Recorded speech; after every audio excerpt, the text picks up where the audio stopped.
Welcome back to my channel. আশা করছি তোমরা সবাই খুব ভালো আছো আর আমিও খুব ভালো আছি।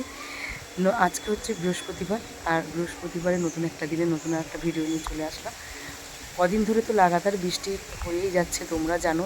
মানে মোটামুটি আমার মনে হয় সব জায়গাতেই বৃষ্টি হচ্ছে অনেক দিন ধরে। এই যে মানে মানে 3 দিন ধরে জামা কাপড় কাচিনি আমি, 3 দিন ধরে। তো সেই জামা কাপড় তো সব রয়ে গেছে, আজকে না কাচলে নয়, কাচতেই হবে। তো সেই জন্যই বৃষ্টির মধ্যেও নিয়ে চলে এসেছি। কেচে দিয়ে একটু হাওয়া হাওয়া আছে, আবার মানে হালকা হালকা বৃষ্টি হচ্ছে, যে জলটা ঝরে গেলে ঘরের কি মেলে দেবো। তো সেই জন্য চলে আসলাম কাচতে।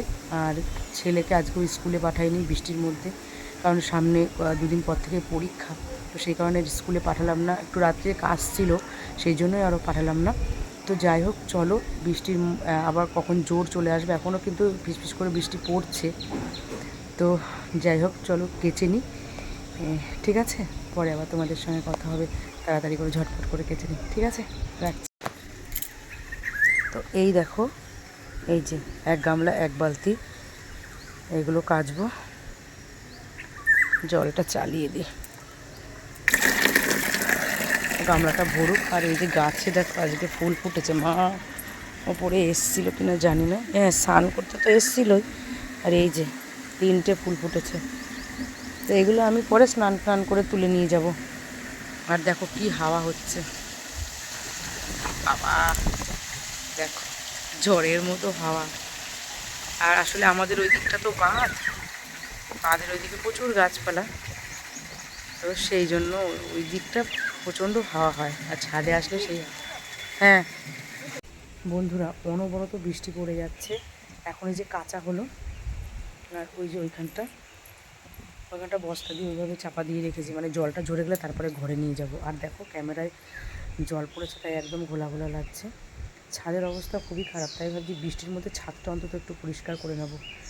পুরো ভিজে গিয়েছি। নিচে কী কী রান্নাবান্না হবে এখনও জানি না। ছেলে মানে ওর জেম্মা চাউমিন করে দিয়েছে, তো সেটা খাচ্ছে, খেয়েছে আর খাওয়ানো হয়ে গেছে, মা বললো এসে।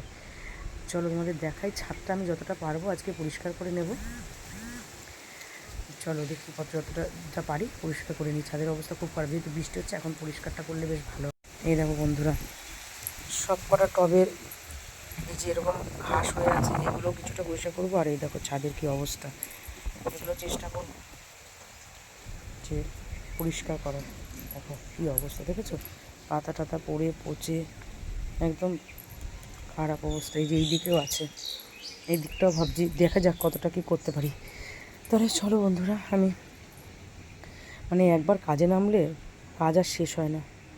চলো তাড়াতাড়ি এগুলো পরিষ্কার করে নিই, তারপরে আবার নিচে গিয়ে রান্না বান্নার ব্যবস্থা করতে হবে। কী রান্না করি জানি না। ঠিক আছে তাহলে চলো, ঠিক আছে বন্ধুরা, তাড়াতাড়ি করে পরিষ্কার করে নিই।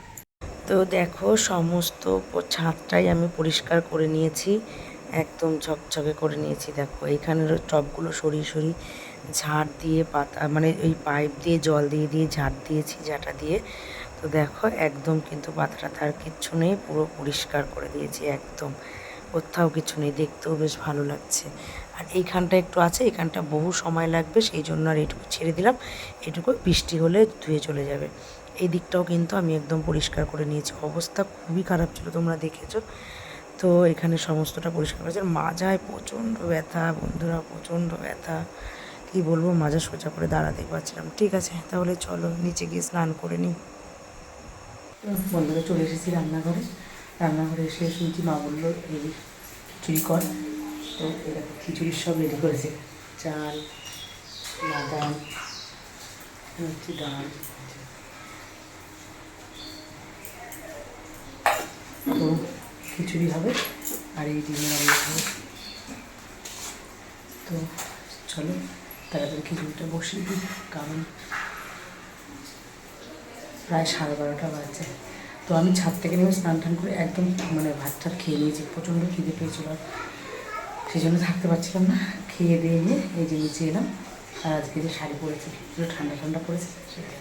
তাহলে চলো তাড়াতাড়ি রান্নাটা সেরে পরে আবার তোমাদের। এখানে বসিয়ে দিয়েছি ডাল, মুগ ডালটা ভেজে নিই, মা বললো ডালটা ভাজ আর বাদামটা ভেজে নে। তো সেইগুলো আস্তে আস্তে করে নিই, কারণ 12:30 তো বেজেই গেছে। বাবাকে ওই 1:30 পৌনে 2 নাগাদ খেতে দেবো, 1:30টার সময় দিই বেশিরভাগ, যদি দেরি হয়ে যায় তো 2টো। তো এখানে আমি ডালটা ভাজছি, আর এই পাশে না আমি হাঁড়িটাও বসিয়ে দিয়েছি। এই দেখো এখানে জল বসিয়ে দিয়েছি, জলটা গরম হয়ে গেলে চালটা দিয়ে দেবো। তো ঠিক আছে, এই দেখো তোমাদের সঙ্গে কথা বলতে বলতে কিন্তু আমার খিচুড়িটা হয়েও গেছে। আর খিচুড়িটা যা টেস্ট হয়েছিল না, আমি তো খাওয়ার পরে এডিট করছি, দারুণ টেস্ট হয়েছিল। আর এখানে দেখো খিচুড়িটা হয়ে গেছে, আর এখানে বাঁধাকপি বসিয়েছি, বাঁধাকপি করব আর ওই ডিমের অমলেট করব। বাঁধাকপি অনেক বড় একটা বাঁধাকপি নিয়েছি, মানে আমার অনেক দিন পরে দেখলাম তো, দেখেই খেতে ইচ্ছে করেছে, সেই কারণে বললাম যে একটা বাঁধাকপি নিয়ে নিই। তাহলে চলো তাড়াতাড়ি ঝটপট বাঁধাকপিটাও করে নিই। ফাইনালি খিচুড়ি হয়ে গেছে, আর এখন বাজে 2:15। চলে এসেছি ছেলের নিয়ে খাবার নিয়ে, বাঁধাকপি, ডিমের অমলেট আর খিচুড়ি। এই দেখো বাবুকে আর ইটা দিইনি, তোমার হচ্ছে কী বলো ওটা, বাঁধাকপিটা দিইনি, কারণ ঝাল হয়েছে, দিলাম না। খিচুড়ি আর ডিমের অমলেটটা দিলাম, সেই দিয়ে খাবার। ও হাঁসের ডিম ওকে খাওয়াই না, তবুও দিলাম। ও ভয় খেতে চাইছে না, কারণ ওকে বলা হয়েছে হাঁসের ডিম খেলে পটি কষে যাবে, সেই জন্য। এখন গেছে নিচে জেম্মার কাছে জিজ্ঞাসা করতে আলু টালু কিছু ভেজেছে কিনা। তো যাই হোক চলো ওকে খাইয়ে নিই, পরে আবার তোমাদের সঙ্গে কথা হবে, কেননা ওকে খাইয়ে ঘুম পাড়াতে হবে, আবার কি একটু পড়াতে হবে, সামনেই পরীক্ষা তো, সেই জন্য। ঠিক আছে। আর তোমাদের সামনে আবার অনেকক্ষণ পরে আসলাম, আর একে দেখো পড়তে বসিয়েছি, কত রকম নকশা না করে পড়তে বসলে, আমার মানে আর ভালো লাগে না ওকে পড়তে বসাতে, খুব জ্বালায়। জানি ও ছোট, বুঝতে পারছি, কিন্তু ভীষণ জ্বালায়। দেখো এই যে কাঁদছে, আমি একটু অল্প করে মেরেছি, দেখো কাঁদছে কেমন করছে, ওই যে ভিডিও করবে না। এখন বাজে 11টা, আর ওকে পড়তে বসেছে অনেকক্ষণ, দেখতেই পেলে করে ও পড়তে বসে কান্নাকাটি। তো বেরিয়েছিলাম, বাড়ি এসে হচ্ছে জামা কাপড় ছেড়ে নিয়ে ওকে একটু পড়তে বসালাম, কালকে স্কুল আছে, স্কুলে নিয়ে যাব। বন্ধুরা ভিডিওটা আমি এখানেই শেষ করছি, কাল আবার একটা নতুন ভিডিও নিয়ে আসবো। ততক্ষণ পর্যন্ত তোমরা সুস্থ থেকো, ভালো থেকো।